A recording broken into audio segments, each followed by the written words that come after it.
Olá, tudo bem? Eu me chamo Beto e nesse vídeo vamos falar um pouco a respeito dos recursos hídricos.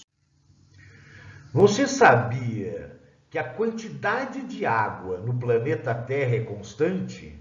Isso mesmo, seu volume não se altera. A água faz parte de um ciclo. É o ciclo da água, ou também chamado ciclo hidrológico, que refere-se à troca contínua de água entre a atmosfera e a superfície terrestre, assemelhando-se no seu funcionamento a um sistema de destilação global. A água é a única substância que existe em condições normais no estado sólido, líquido e gasoso. O ciclo da água inicia-se com a energia solar que incide sobre a Terra e através dos processos de evaporação dos rios, lagos, oceano, da transpiração das plantas e animais e da sublimação do gelo, a água é transferida para a atmosfera sob a forma de vapor d'água. O vapor d'água é transportado pela circulação atmosférica e condensa-se por diferenças de pressão e temperatura, podendo regressar à superfície terrestre de diversas formas de precipitação: chuva, granizo, neve. A água que atinge o solo tem diferentes destinos. Parte é devolvida à atmosfera através da evaporação. Parte infiltra-se no interior do solo, alimentando os lençóis freáticos. O restante escorre sobre a superfície em direção às áreas de altitude mais baixa, alimentando lagos, rios, mares e oceanos. O ciclo hidrológico atua também como agente modelador da crosta terrestre, através da erosão pluvial, que é a lavagem da camada superficial dos solos, formando ravinas e vossorocas, da erosão fluvial, que é a ação dos cursos d'água sobre a superfície, modelando a paisagem e transportando sedimentos, a erosão marinha, que é provocada pela ação das águas do mar sobre a superfície, provocando desgaste das formações rochosas litorâneas, e a erosão glacial, provocada pelo derretimento de gelo. Você sabia que de toda a água que temos no planeta Terra, 97,5% é salgada e apenas 2,5% desse total é doce?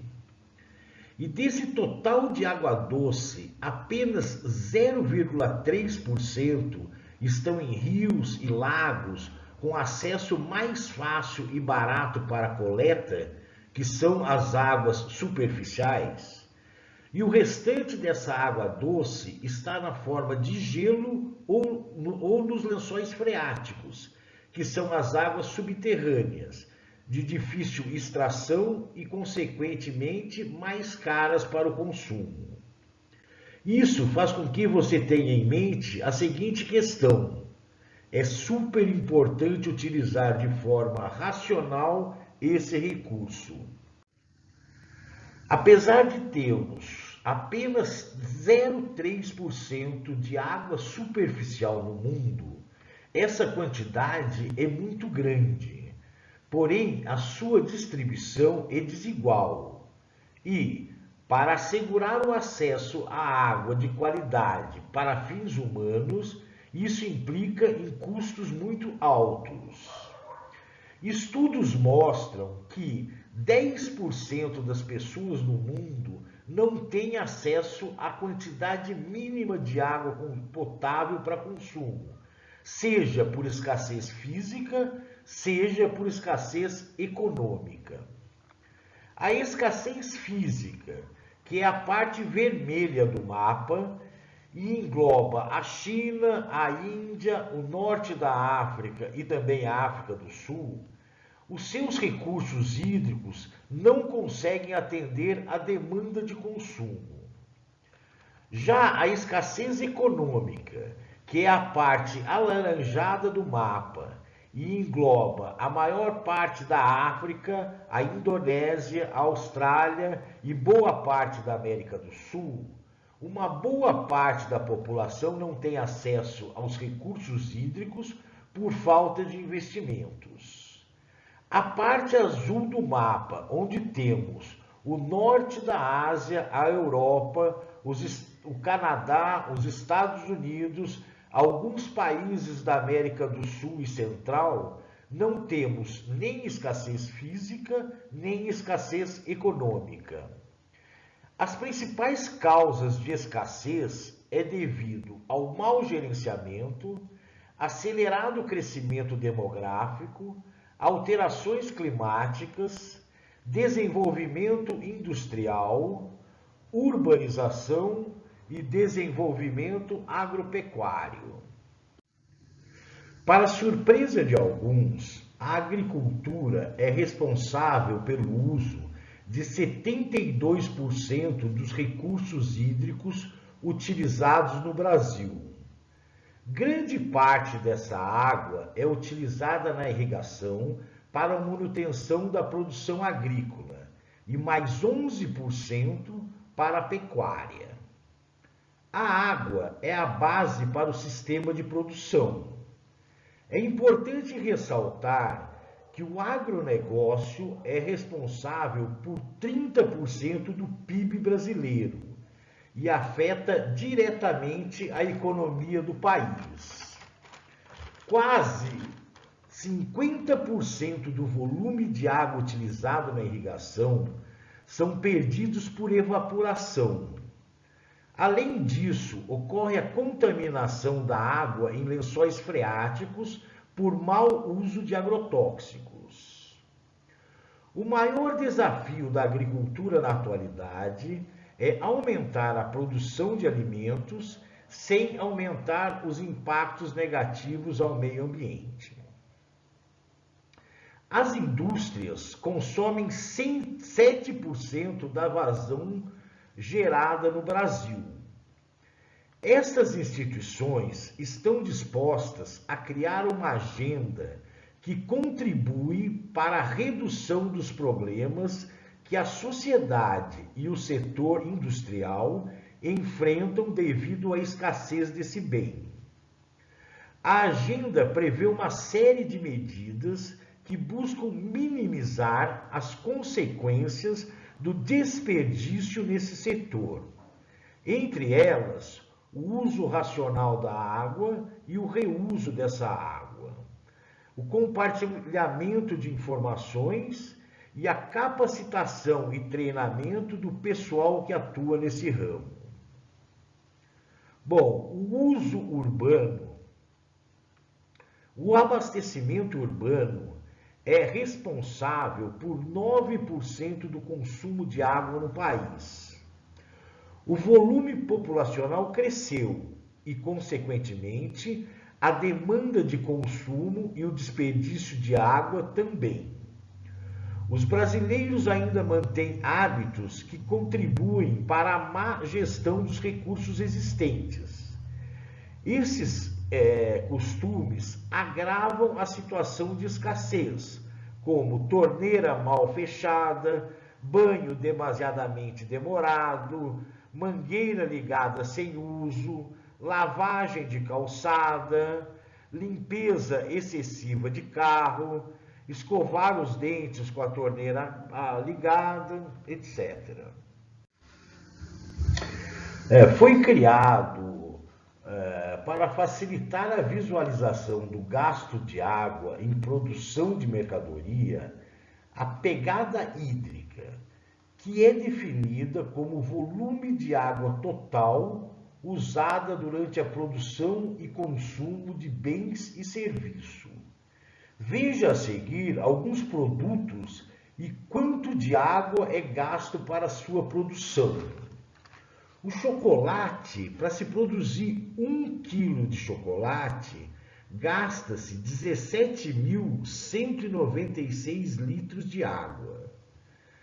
Para a produção de 1 quilo de carne bovina, gasta-se 15.415 litros de água. Para a produção de 1 quilo de queijo, gasta-se 3.178 litros de água. Para produzir 1 quilo de cana-de-açúcar, gasta-se 1.782 litros de água. Para um copo de 250 ml de leite, gasta-se 255 litros de água. Para uma xicrinha de 125 ml de café, são gastos 132 litros de água. Essa é a água que você não vê. O Brasil, apesar de ser um país privilegiado por dispor de mais água doce do que qualquer outro país do mundo, aqui há cerca de 35 milhões de habitantes que não têm acesso à água de qualidade, seja por efeito climático, por dificuldade logística, mas a escassez econômica está presente, apesar dos recursos hídricos serem abundantes. Observando o mapa, notamos que a disponibilidade de água no Brasil é menor aonde se concentram a maior parte da população. Temos 68% da disponibilidade de água no norte e 16% no centro-oeste, totalizando 84% da disponibilidade de água nessas regiões, onde vivem apenas 16,2% da população. Por outro lado, onde vivem 83,8% da população, que é a região Nordeste, Sul e Sudeste, temos apenas 16% da disponibilidade hídrica. Essas regiões sofrem alto risco de escassez de água. O Brasil conta com os 2 maiores aquíferos do mundo. O Guarani, localizado sobre as regiões Centro-Oeste, Sul e Sudeste, e o Alter do Chão, na região Norte. O volume de água subterrânea disponível ainda está sendo estudado, mas, segundo estimativas, tem-se 112 mil quilômetros cúbicos nessas reservas.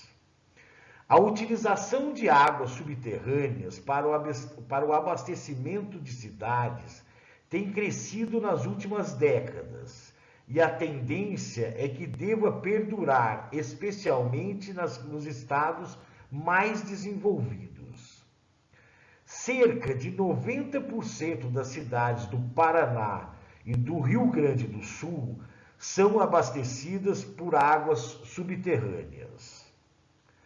A bacia hidrográfica amazônica ocupa 45% do território nacional, abrangendo 7 estados: Acre, Amazonas, Rondônia, Roraima, Amapá, Pará e Mato Grosso. Possui extensa rede de rios com grande abundância de água, sendo os mais conhecidos Amazonas, Xingu, Solimões, Madeira e Negro.